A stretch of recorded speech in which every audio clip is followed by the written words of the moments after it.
Ah, there you are. Between contending with bloodthirsty beasts and sand in my every conceivable place, I had begun to despair of finding you again.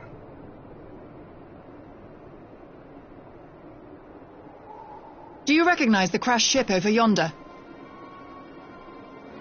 Mistress Alizé and I briefly inspected it. It is the vessel that bore Master Alphino away.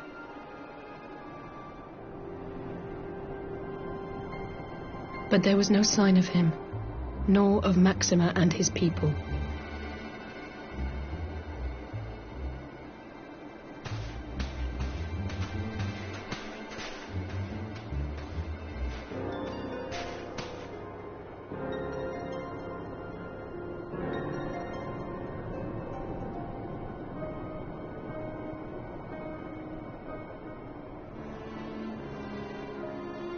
War Machina. It would seem they were involved in a struggle.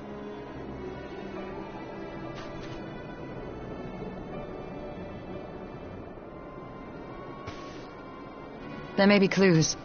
We should split up and search the area.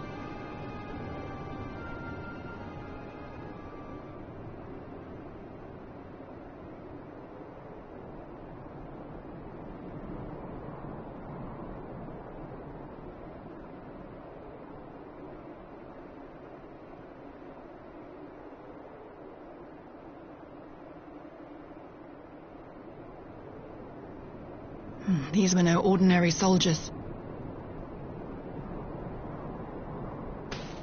Over here!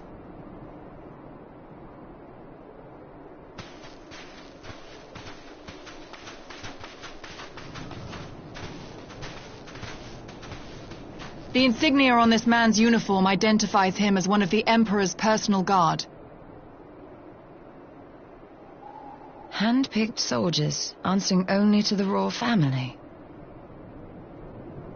That would explain why all the casualties are Garlean. They were fighting their own. You're saying the Emperor was behind all this? That Alphino is his prisoner?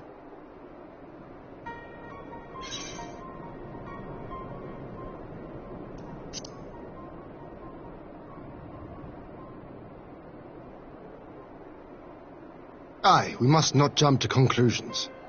Besides, Alphino is more than capable of looking after himself, is he not?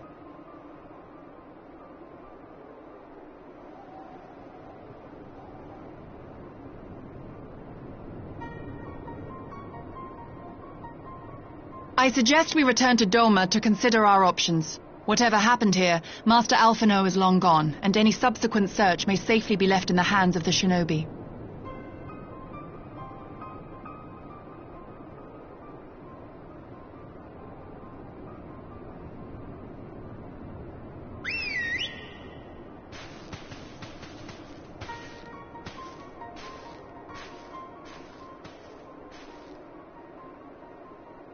Where in the world are you, brother? If you die on me, I will never let you hear the end of it.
Lys, what brings you here?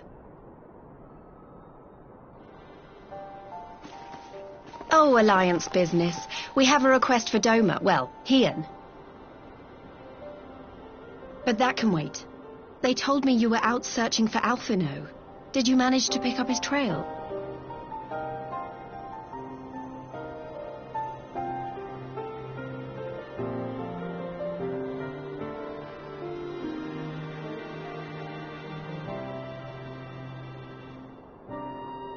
Well, if he wasn't at the crash site, he might still have escaped. We have to keep searching. And we will. Alphino embarked on this journey as an emissary of Doma, and I hold myself responsible for his safe return. I will have our shinobi in the provinces search for him as a matter of urgency. Chin up, Alize. You'll get to admonish your brother for his recklessness yet.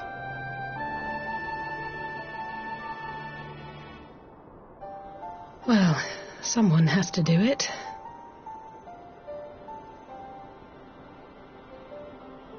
I'm sure he's going to be fine. There is one thing I'm not sure about, though. You said it was the Emperor's personal guard that attacked Alphino's airship.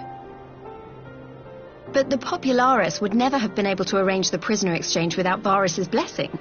So why would he sabotage his own mission? They may not have been acting on Varus's orders. The guard answer not only to him, but to his family, the Crown Prince included. When Yotsuyu summoned Tsukuyomi, Asahi was quick to proclaim that a dormant citizen had violated the terms of our agreement, that the negotiations had failed. And it is this version of events that is now being repeated across Garlemald. To hear the tale, one would think the prisoner exchange never took place.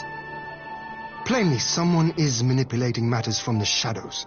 Most likely Xenos, or whoever it is that wears his face. Whichever Ascian you mean. We all know the nature of our adversary. The servants of chaos are true to their name. Their meddling has cost Doma a chance at peace. Whoever it was that loosed his personal guard, the Emperor cannot be ignorant of these developments. We must proceed on the assumption that our treaty is indeed in tatters.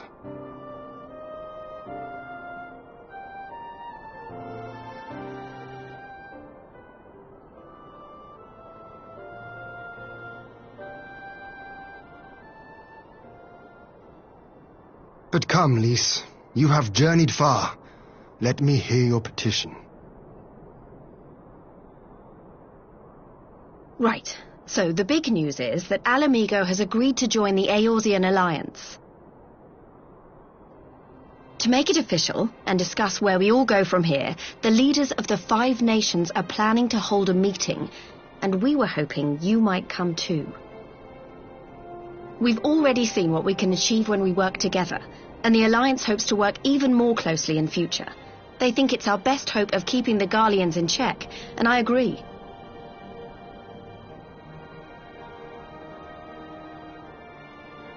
As do I. By coordinating our efforts in the east and west, we may be able to discourage them from committing their forces to a single front. I accept your invitation. I must, however, ask for time to attend to some pressing matters here. In light of recent events, the risk of Imperial reprisals is greater than ever, and I would not leave Doma unguarded. Ere I depart, I must shore up her defenses. Understood. I'll let the Alliance know. We'll wait to hear from you before setting a date. The meeting's to be held at the Royal Palace in Alamigo, incidentally. Do you remember the way? Well enough. Please assure my hosts that I will not keep them waiting any longer than I have to. Consider it done. And thank you for agreeing to come. If we all put our heads together, we're sure to find the best way forward. For everyone.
If we are to ready ourselves for invasion, we shall need manpower, provisions, and time, all of which are in notably short supply.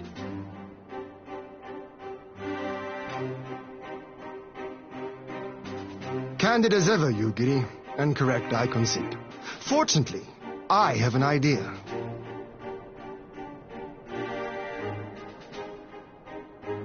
"'Tis plain no single nation can stand against the might of the Empire. And it was only with the aid of others that Dorma succeeded in winning her freedom. So, I mean to take a leaf out of our Eorzean friend's book and form an alliance of our own.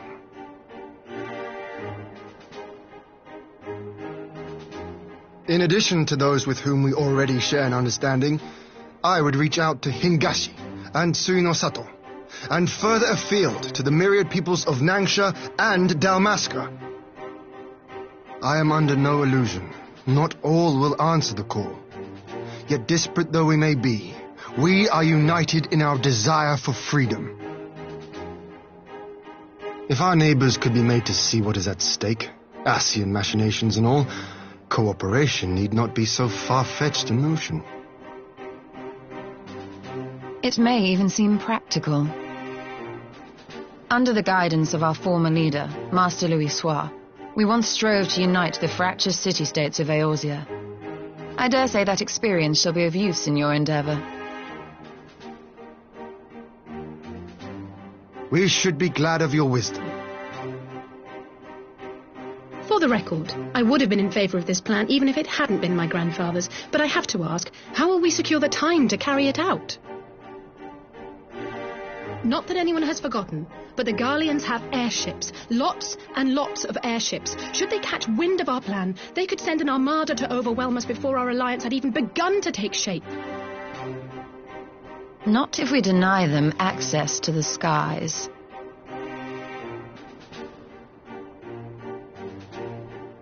During our time in the Burn, the Warrior of Light and I chanced upon some Allagan ruins. Oh? As such ruins go, they were not particularly unusual, but something about the surrounding land struck me as odd. Faint though it was, its ethereal residue was uncannily similar to that of Azizlar. Identical, in fact. For locations so far removed to share a single etheric signature is all but impossible. I conclude, therefore, that the Allagans created the floating continent with land taken from the Burn. While that is a most intriguing theory, I fail to see what relevance it has to Dorma's defense. Azizlar was enclosed in a powerful energy barrier, impenetrable even to an Agrias-class battleship. It occurred to me that those ruins may have enjoyed similar protection.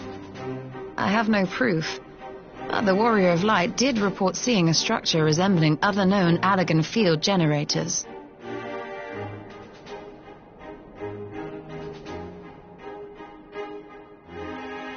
All right. But even if we could put up such an energy barrier, it surely wouldn't extend beyond the limits of the Burn. So what's to stop the Garleans flying around it?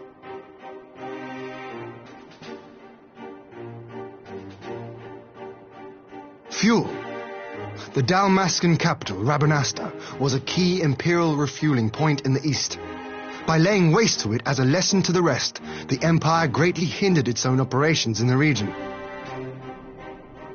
If an imperial fleet were to advance upon Dorma, it would now have little choice but to travel, as the crow flies, over the Burn. I see. A word of caution. Even assuming the generator still functions, raising a barrier of such a scale will require a prodigious amount of energy. And few places are so bereft of suitable crystals as the Burn.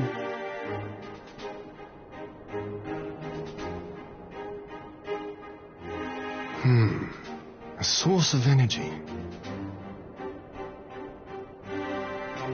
Tell me, did the Allagans make a habit of launching things into the sky?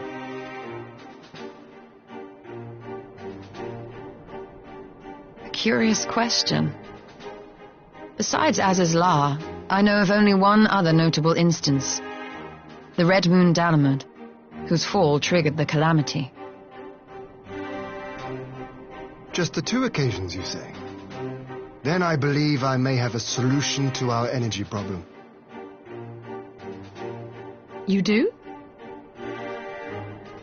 I may. To find out for sure, we would need to visit the Azim Steppe. Which would, I now see, present the perfect opportunity to discuss an alliance with the Zayla tribes. How very neat. What say you then? Shall we see whither this road leads?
I will never tire of this vista.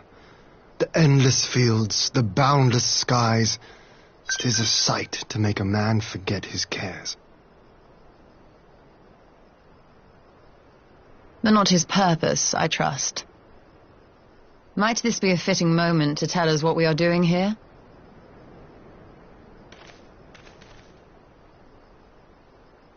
Of course. During my time with the mole, I learned some few myths of this land. One goes thus. In the distant past, when all seemed doomed, a wayfaring soul came unto the steppe. Venturing into the northern crag, he received of Nama a sliver of her essence, a shard of the shining moon, and with it clove the tainted land from the earth. The end thus averted, to these fields did the wayfaring soul return, and venturing once more into the northern crag, he buried the shard, and made unto the heavens an offering of blood.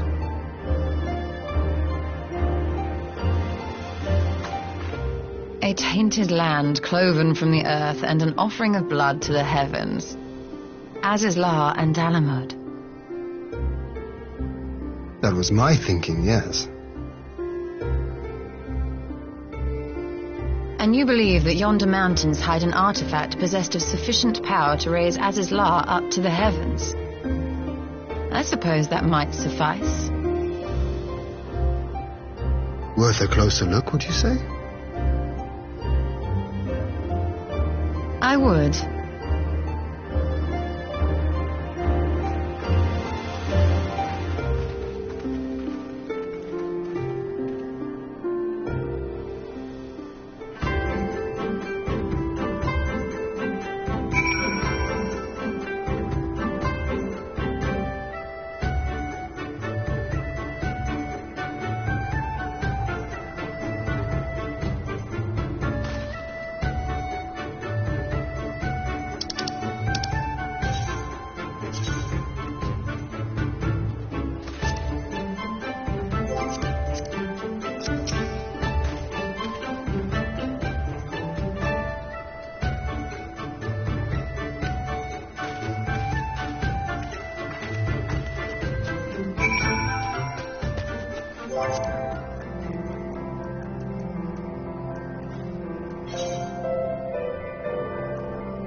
Such an abundance of ether. Are we in luck? We are. This is an Allagan artifact, most likely built to regulate the flow of ether. I strongly suspect the ancients used it to stem the flow from here to the burn. That would explain how they were able to untether what became Az's La from its surroundings.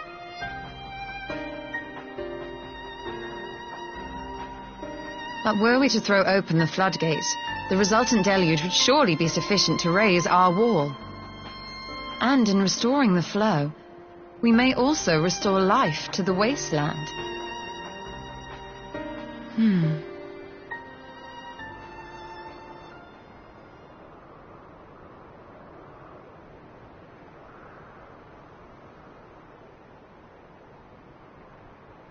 What is it? While the device itself harbors a surfeit of ether, the opposite is true of the surrounding area.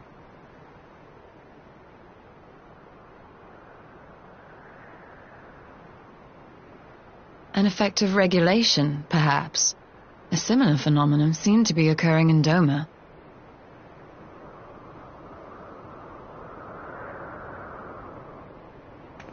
Whatever the explanation, the answer will not reveal itself here. We have seen what we needed to see. Let us return to Mol Ilo.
Yes! This spot shall serve as well as any. I shall enjoy this Hahn. Is this truly necessary? Have you no peaceable way of making decisions? Speak not of peace. You stand before proud warriors of the Dathal. In the heat of battle do our souls burn brightest. We lay low the strong that we may rise higher. That is our way. The way of might. There is no other. Oh, they do not want for conviction.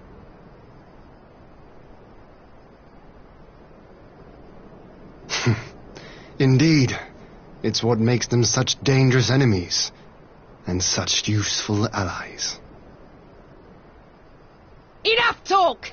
It is time to fight!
stardom has my soul burned so.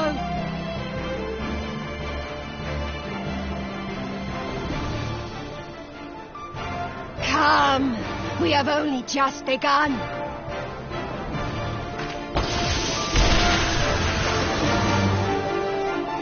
Enough! You were not granted leave to set the steppe ablaze.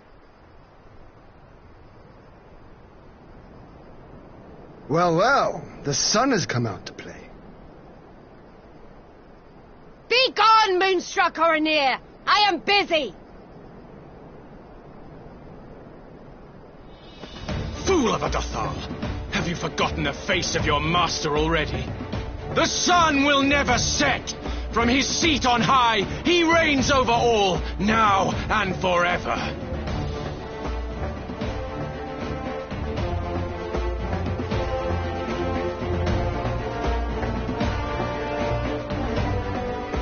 Yet what should he find here but a battle to determine the fate of the steppe?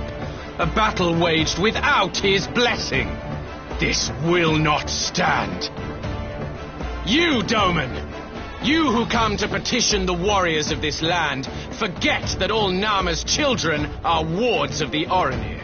As first among my brothers, your petition is mine alone to judge.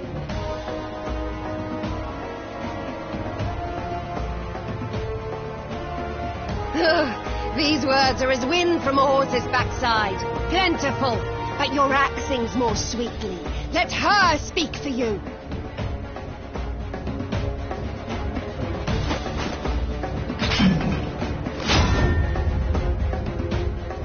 Insolent child, you will learn your place.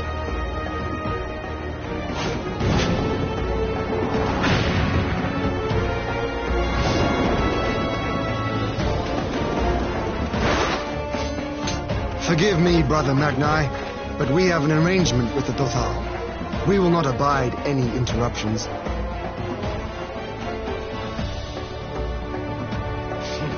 So be it. The sun will pass judgment on all. Didakul, join me.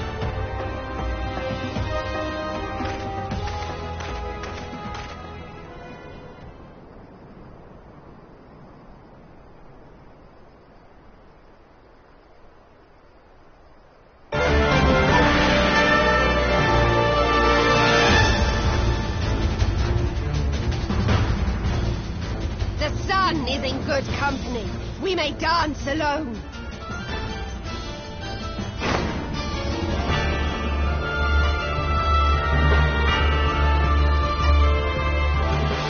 Beg not for mercy, for you will have none. Bear witness to the power and the glory of Azim!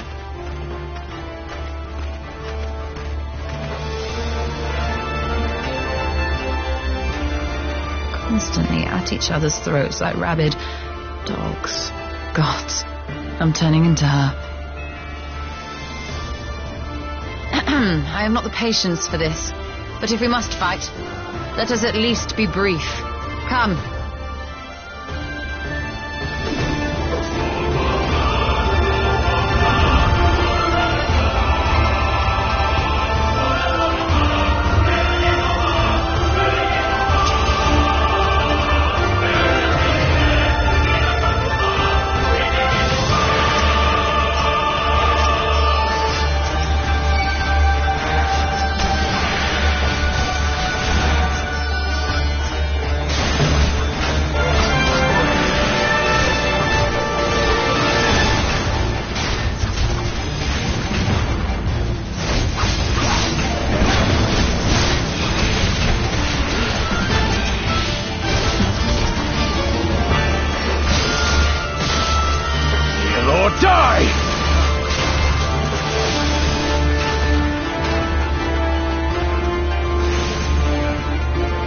Down before me!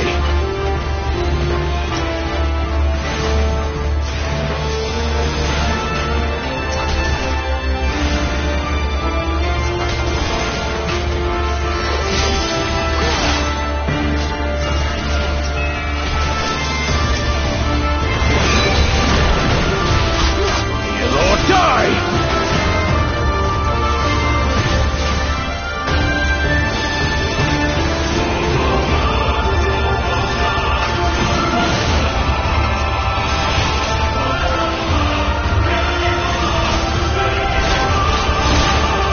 Mark well and learn!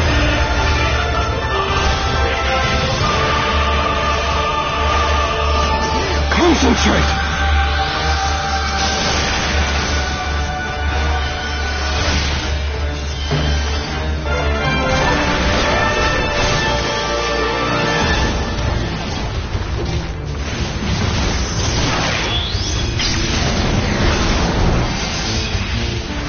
Heal or die!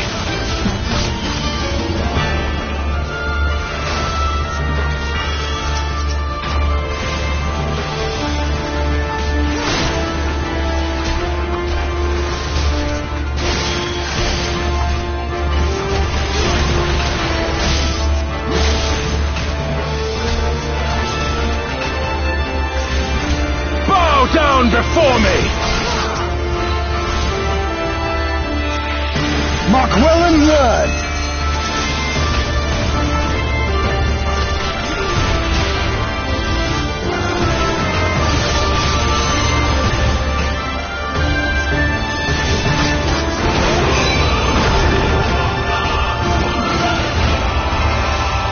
Heal or die!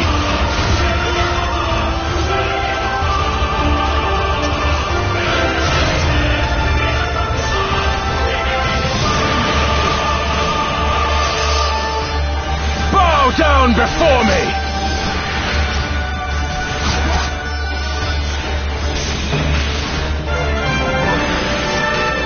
Tremble before the sun!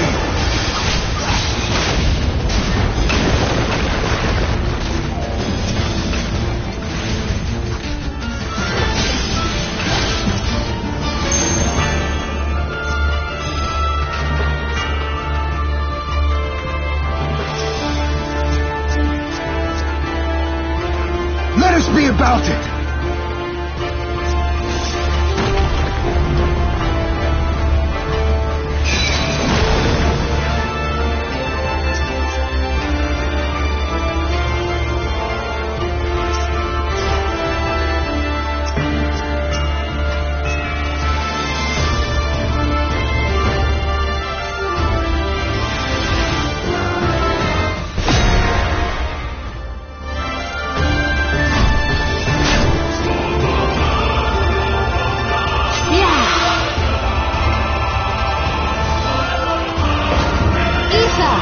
To me!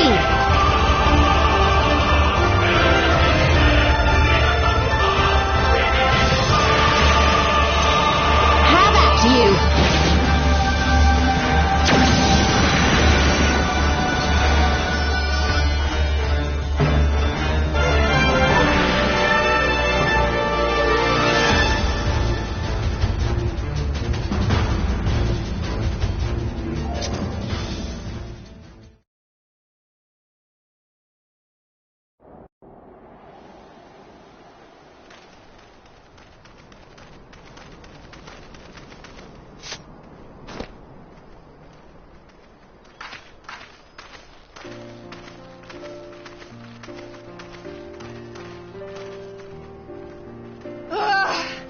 Never have I felt such bliss in defeat.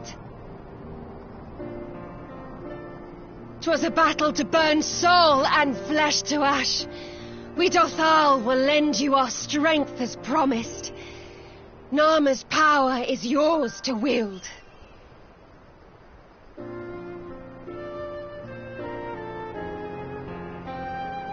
What does the sun say to that?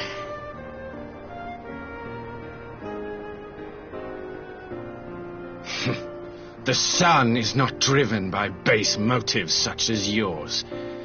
But they have been judged and found worthy.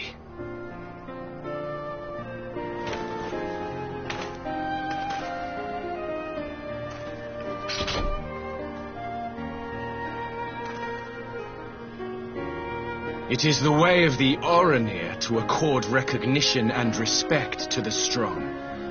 You have made sufficient proof of your strength. The sun shall answer your call. You have our thanks. We are glad to call you allies.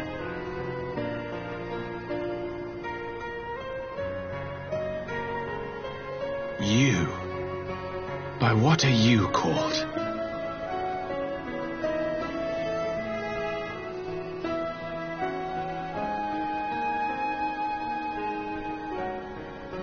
Y'shtola. Why?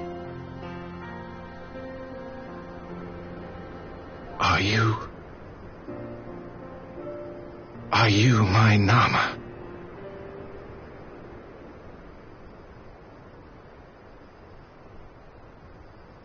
I beg your pardon? In battle, you shone with all the majesty of the full moon's light.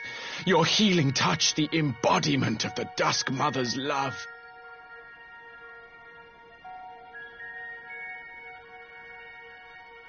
Long had I wondered if my Nama might not be a woman of the steppe. Beholding you, I am all but certain.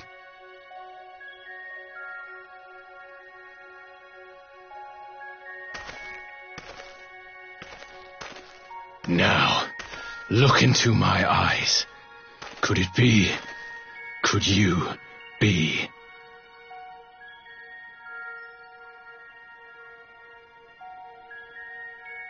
I am. Not interested, little son. Try again when you've become a man. Little?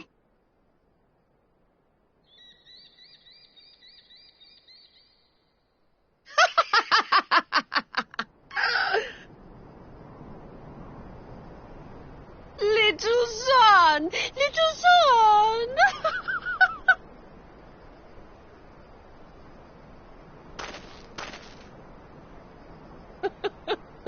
Does it pain you, little son?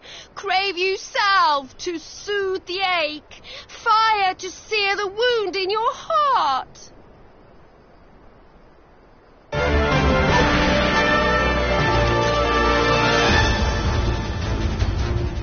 We have wasted enough time here. Sirin awaits for word of our success.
Did it work?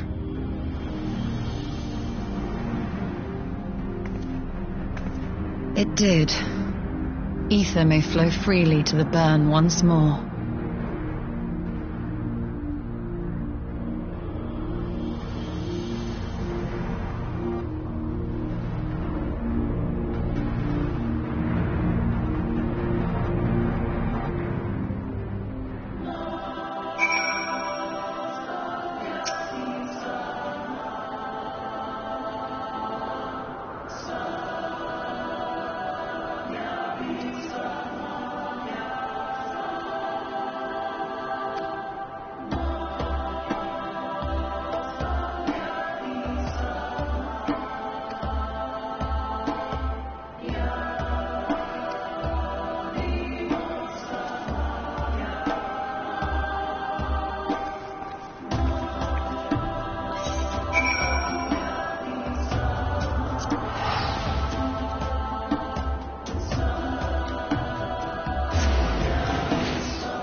Mistress Lys, Commander Aldin, it gives me great pleasure to formally welcome the city-state of Alamigo to the Eorzean Alliance.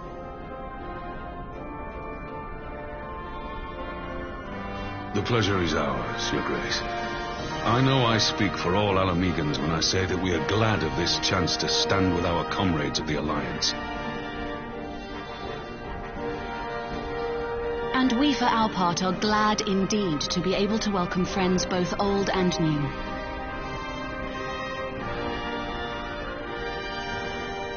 Lord Hien of Doma, at your service. Pray, accept my heartfelt thanks for your generous invitation. Nay, 'tis we who must thank you for journeying so far. And 'twould be remiss of me not to acknowledge the part the Scions of the Seventh Dawn have played in bringing all of us together. In times of great unrest, you and yours have been our constant companions, without whom we would not be here. With apologies to Lord Hien and Mistress Alize, it occurs to me that we have not gathered in this way since that fateful day in Uldar. The day I lost my arm and my freedom. As I lay in my cell, never did I dream that I would one day be given the chance to represent my homeland at this council. I would not even be alive had you not plucked me from the jaws of death. You, Yugiri, and Alfino. Would that the lad could be with us.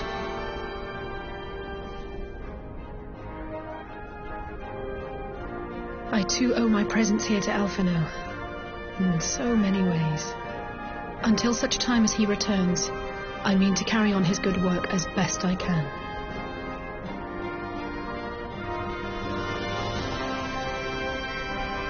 Come, friends, let us leave the past in the past and turn our eyes to the future. My Lord Hien, pray, tell us how things stand in the East.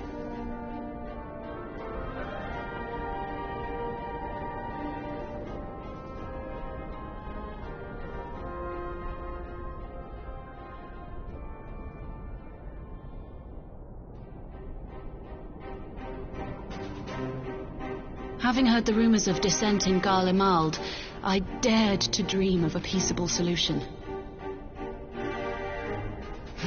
The Empire will not so easily change its ways. If the Garleans have a mind to take back Doma and Alamigo, we'll be hard-pressed to stop them, even with the might of 6 nations.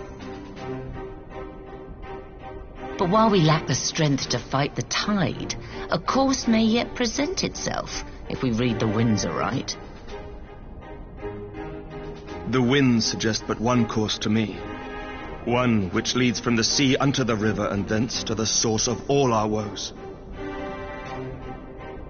The Ascians. Indeed.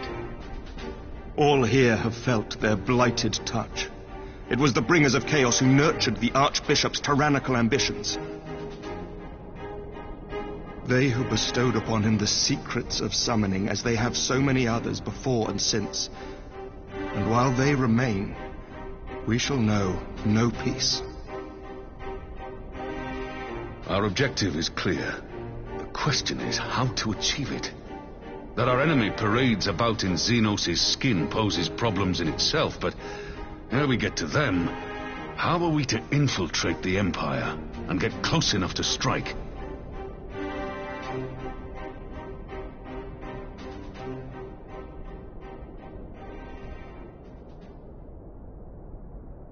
While I see the wisdom in targeting the Ascians, an assassination attempt on Garlean soil would do little to aid our cause, even were it to succeed. It's time we used our enemy's preferred tactic: subterfuge. You have an idea? Speak your mind, Master Thancred. None here know the enemy better than the Scions, and you mayhap best of all.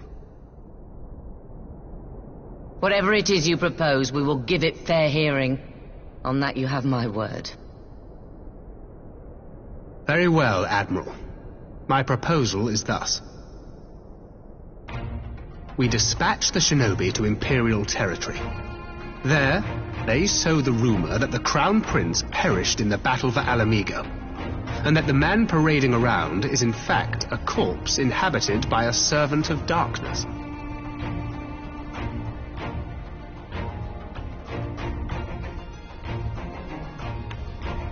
Well, it does have the ring of truth about it. And were the Garleans to learn that their future ruler is a puppet, the Empire would be shaken to the core. But at the risk of sounding stupid, would they actually believe such an unlikely story? I didn't. Ordinarily not. But prior to his miraculous recovery, rumors of Xenos' death had already begun to circulate around the Empire. Ultimately, however, what the masses believe is not our chief concern. Our true objective is to create an opening for rival factions within Garlemald to exploit. Just as a war of succession erupted in the wake of Emperor Solus's death. A war which raged until but recently, plunging the Imperial House into disarray as nephew and uncle grappled for the throne. It is no coincidence that one of Varus's first acts as Emperor was to name Xenos heir apparent, family feuds being so tiresome when armies are involved. Not all welcomed his choice of successor, however. There is no shortage of individuals who aspire to the throne, who would jump at any chance to seize power. The news that Xenos is not only dead, but a puppet to diabolical forces, would be too enticing to ignore. The Empire would not be quick to recover from a second war of succession. I am no stranger to infiltrating Imperial territory. With a team of operatives gathered from among the Alliance's finest, the plan should have a reasonable chance of success. Dorma already has shinobi in place throughout the provinces. We stand ready to act, and act we must. What say you all?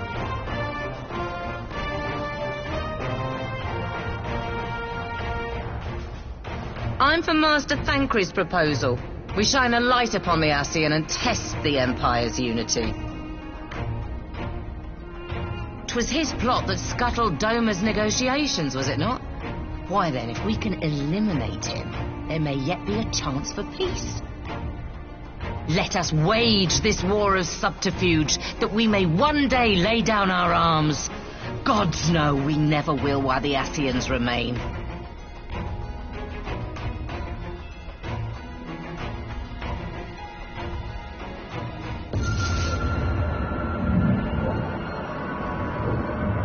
That way. Sorrow.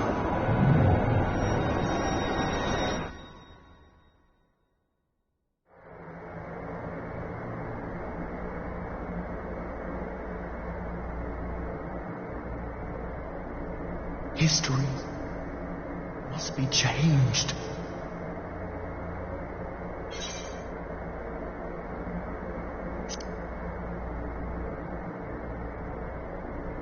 Ahead looms a calamity.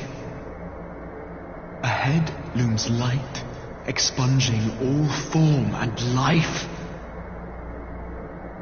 Twin dooms only you can forestall. Only you. What's the matter?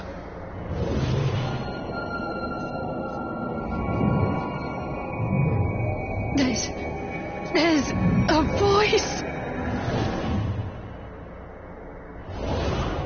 Spies in our midst? Nay, I sense no such presence. Let expanse contract, eon become instant. Throw wide the gates that we may pass.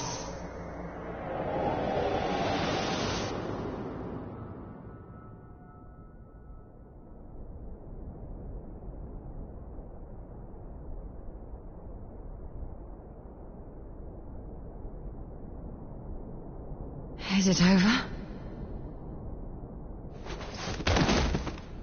Master Thancred!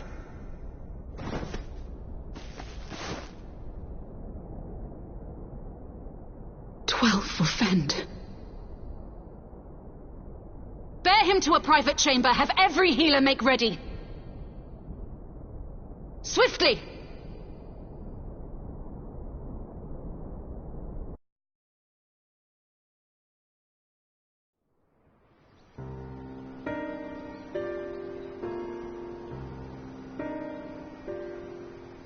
Master Thancred remains in slumber. Though his vital signs appear stable, he's unresponsive. What could have done this? And why just him and not the others? I'm afraid we could not identify the cause, my lady. Our examinations revealed no wounds, nor the presence of any poisonous substances. Gods, that only makes it worse. You're to let us know the moment there's any change, all right?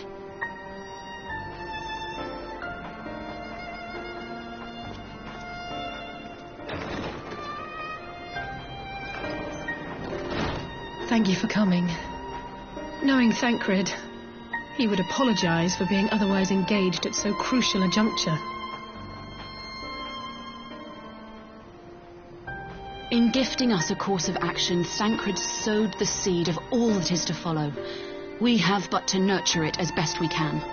To him, I would say, rest easy, that he may wake to enjoy the fruits of our labours. Now, the matter of the mysterious voice must not be forgotten. Will you tell me exactly what happened? Alizé and I heard a voice in the moments before Thancred collapsed. It was accompanied by a severe headache, as if something were clutching at our minds. Did you experience the same thing?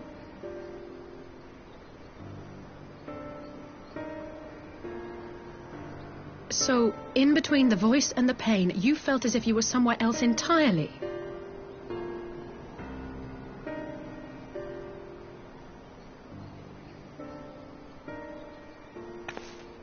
Your testimony confirms my suspicion.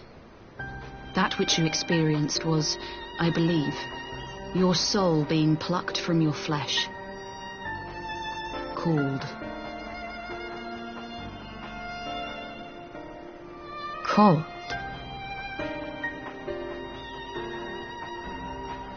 I myself examined Thancred. Reach out as I may, I could not sense in him the spark of life that is his soul.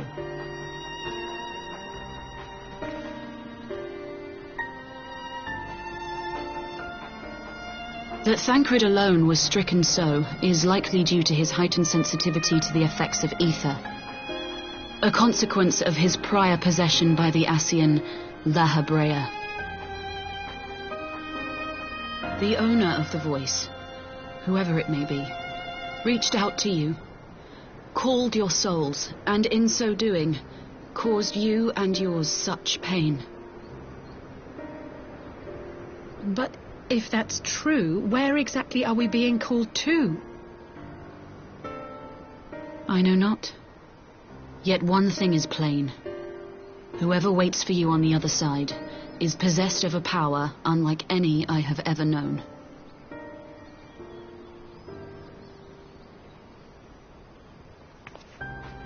Forgive us, Lys, but may we leave Thancred in your care for a time? As if you had to ask. I may not be a scion anymore, but I'm no less a friend. Don't worry. I'll see to it that Thancred's well looked after. Just focus on solving this mystery, all right? Thank you, Lys. As the elder Seedseer says, 'tis no ordinary individual we are dealing with. Nor can we discount the possibility of Ascian involvement. Whoever or whatever is behind this, the sooner we find out, the better.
Urianger!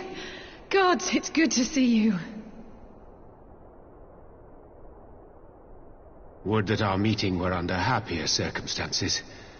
I judged the voice sufficient cause for concern even before you sent word of its effect on our comrade.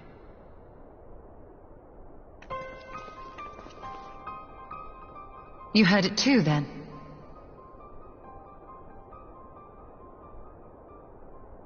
Aye.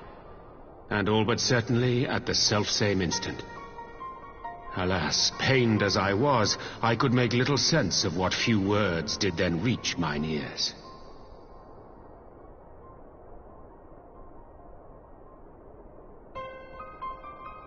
Who do you think is responsible? Could this be the Ascians doing? That I cannot say.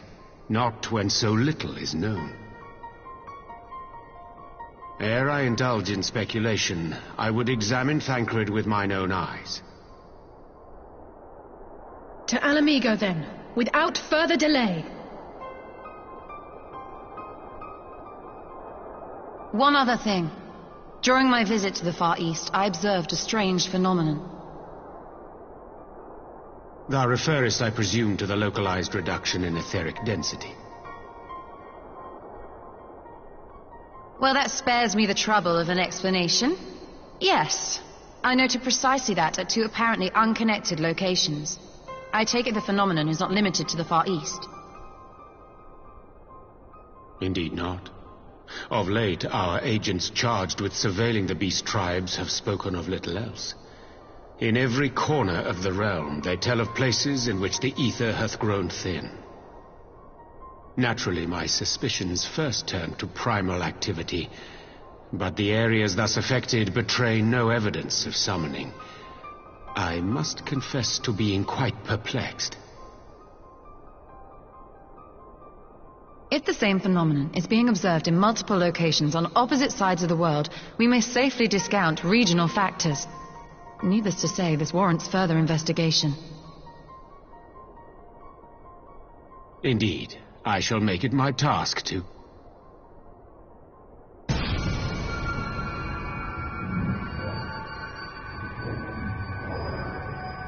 The voice. It calleth to me once more.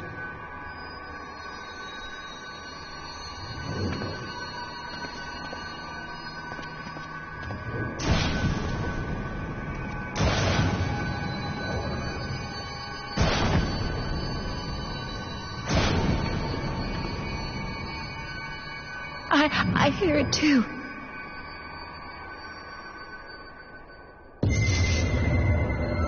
Only you. Only you.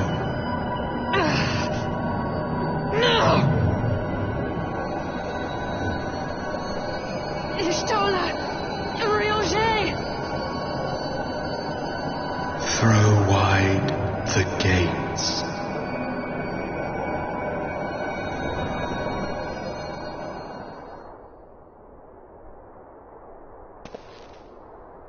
No. No, this can't be happening!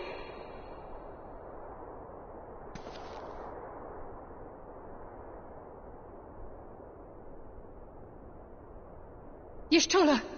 Urianger! Open your eyes!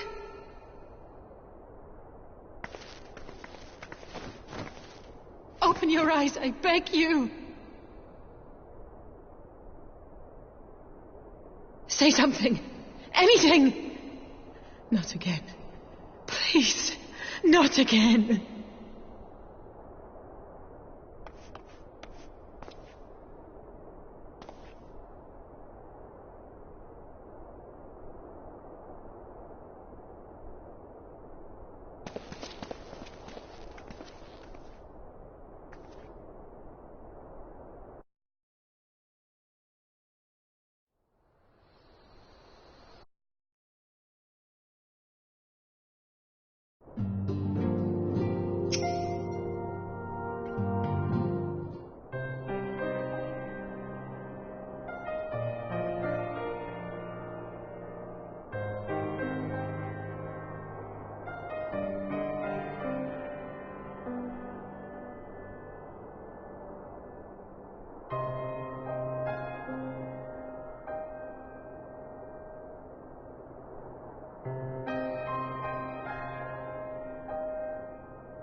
Here he is, my lady.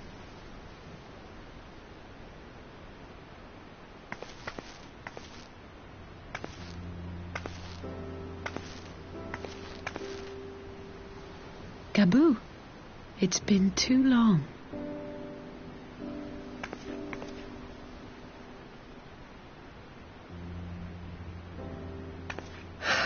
I'm afraid there's been no change. If he can see or hear us, he has given no sign. I see. You're still fighting. I'm proud of you.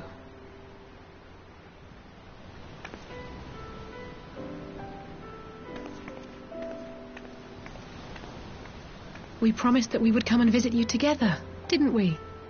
Alphino and I. I'm sorry that we haven't managed that yet.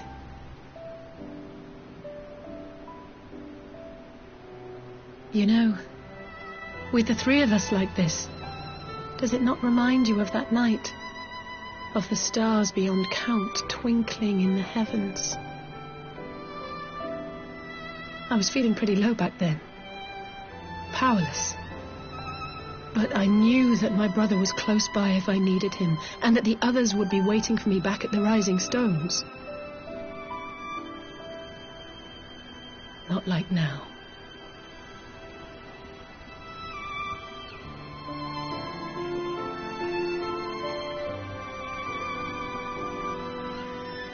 I've seen my share of trouble since coming to Eorzea. Been reminded again and again of my limitations, of how little I can change about this world. And I've come to know the sorrow of parting all too well.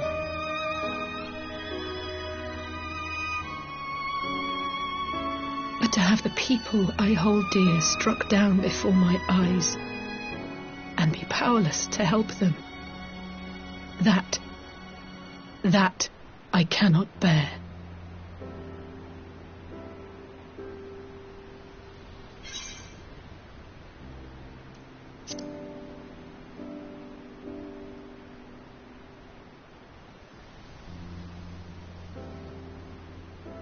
No, I don't. You're right.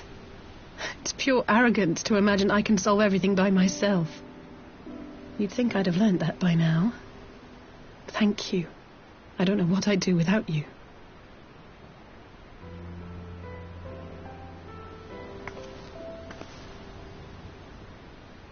Well, that's more than enough brooding for one day. Come on. We have friends to save.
populares no longer present an obstacle. Now is the time to bring the Empire's might to bear. A word from your radiance is all it takes.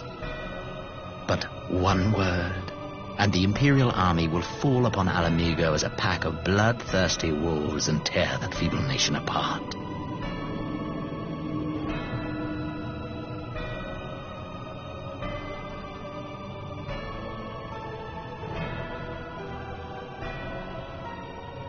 Have you no words for me? Despite the lengths I go to, an emissary playing the part of a fool. When first I took this face, I swore to use all of my knowledge, all of my power, to further the cause of the Empire. My deeds stand testament to my commitment. And with this adamant flesh at my disposal, I could destroy the Icon Slayer as easily as one might swat a fly. Why do you hesitate?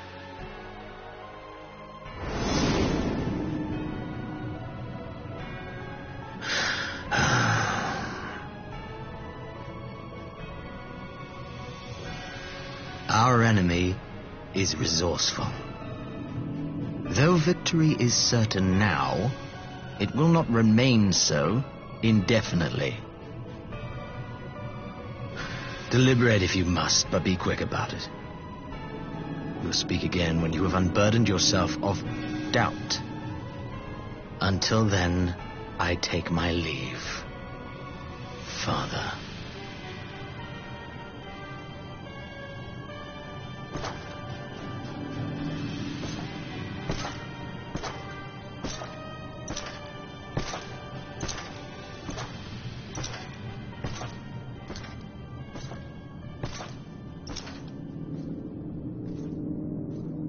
I should be the one to sigh.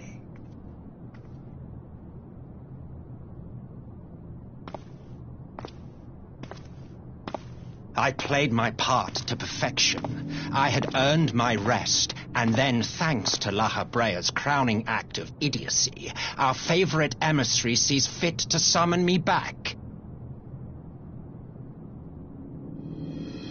Elidibus was ever a warrior, a most tiresome trait, would you not agree?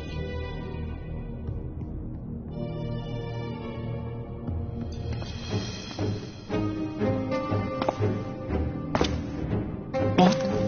Have you no words for me either? No matter. I've long grown weary of this mummery. Now, my dearest grandson, let me remind you of your place in the simplest of terms.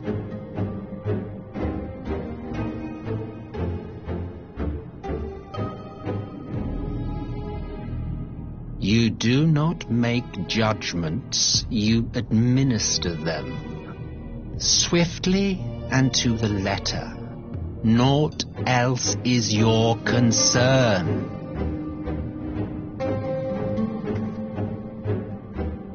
Elidibus may be an insufferable bore, but he is no fool. His choices as emissary seldom err.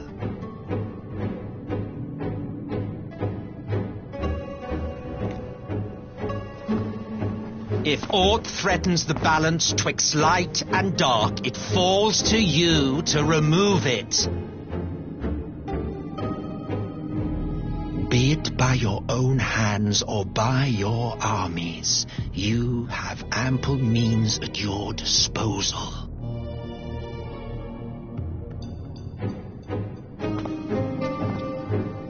That is why this empire exists, why I built it.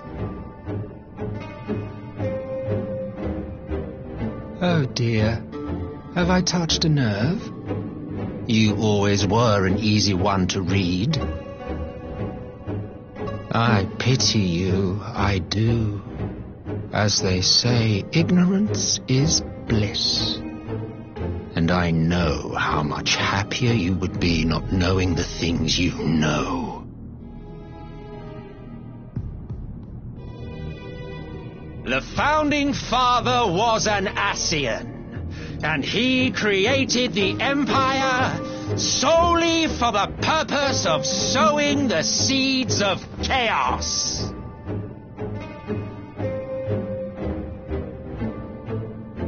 Don't take it personally. I merely do my duty. To bring about a calamity requires no small amount of power, and there is no surer way to obtain such power than by collecting powerful pawns. To that end, I have labored long and hard, and I must say I am quite pleased with my handiwork, paltry though it seems in comparison to Alag.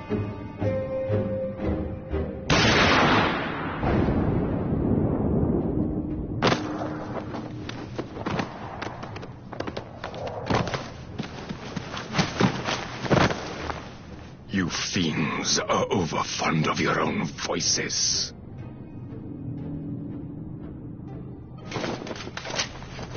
Mark me, Ascian.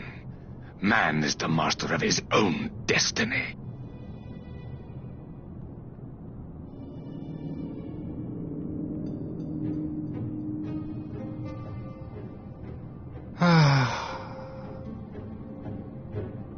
Such a waste of time and energy, both yours and mine.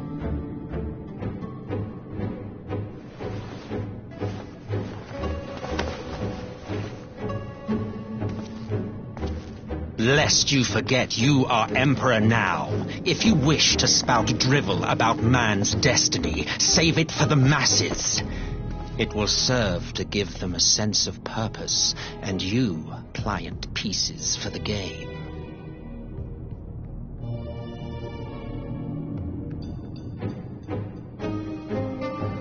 Oh, do stop sulking, boy. You, of all people, should understand.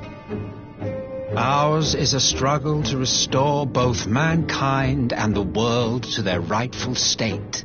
Viewed thus, our goals are one and the same.